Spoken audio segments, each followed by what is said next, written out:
This channel does not promote any violence, harmful, or illegal activities. All content provided by this channel is meant for an educational purpose only. আপনারা দেখছেন সংবাদ শিরোনাম।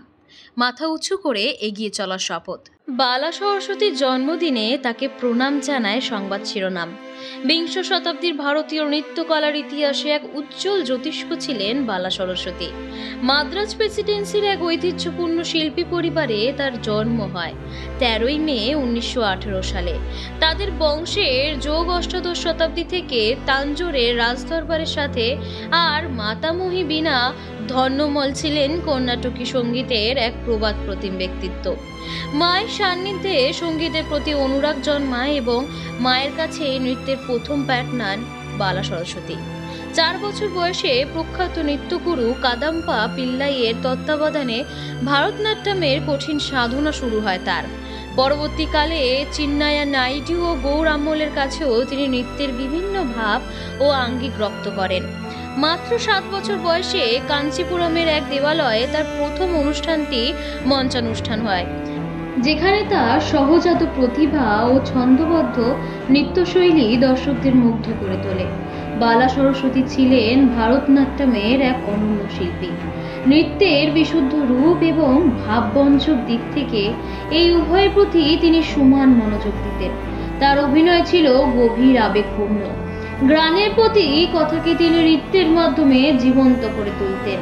বিশেষত পদম ও জাবলি পরিবেশনায় তার দক্ষতা ছিল কিংবদন্তি স্বরূপ, যেখানে তিনি শৃঙ্গার রসের সূক্ষ্মতম অভিব্যক্তিও ফুটিয়ে তুলতে পারতেন। দেবদাসী ঐতিহ্যের এই নৃত্যশিল্পীর নৃত্যশৈলীতে প্রাচীন ঐতিহ্যের প্রতি গভীর নিষ্ঠা এবং আধ্যাত্মিকতার ছোঁয়া কিন্তু সুস্পষ্ট ছিল।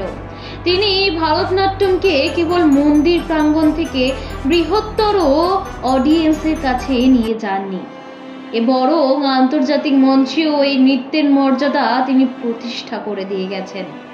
1925 সালে তার পেশাদার নৃত্য জীবন শুরু হয় এবং 1934 সালে কলকাতায় তিনি প্রথম দক্ষিণ ভারতের বাইরে ভারতনাট্যম পরিবেশন করে সকলের দৃষ্টি আকর্ষণ করেন। উদয় শঙ্করের মতো প্রখ্যাত নৃত্যশিল্পীর সান্নিধ্য তার নৃত্যকে আরো বৃহত্তর পরিচিতি এনে দেয়। এরপরও দর্শকগুলিতে তিনি সারা ভারতে তার নৃত্যশৈলীর জাদু ছড়িয়ে দেন। আন্তর্জাতিক খ্যাতিও খুব দ্রুত তার পদানত হয়। 1960 থেকে 1980 দশক পর্যন্ত তিনি আমেরিকা, ইউরোপ, এশিয়া বিভিন্ন দেশে নিয়মিত নৃত্য পরিবেশন তার সাথে শিক্ষাদানও করেন। মার্গেট ফন্টেনিন, মার্থা গ্রামার এবং মেস কানিহামের মতো বিখ্যাত নৃত্যশিল্পীরাও তার প্রতিভার অকুণ্ঠ প্রশংসা করেন।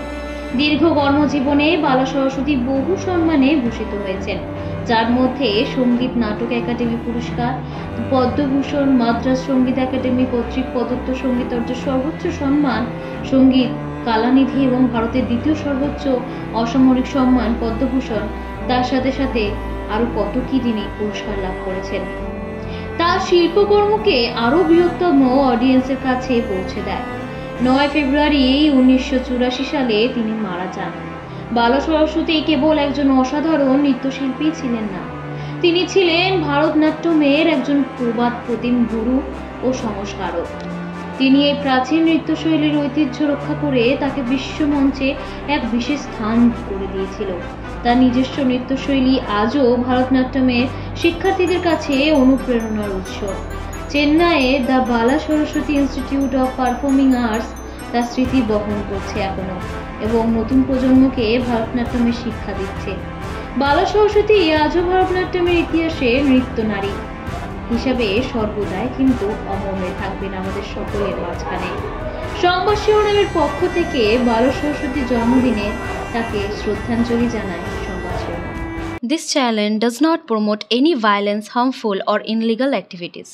All content provided by this channel is meant for an educational purpose only. আপনারা দেখছেন সংবাদ শিরোনাম। মাথা উঁচু করে এগিয়ে চলার শপথ।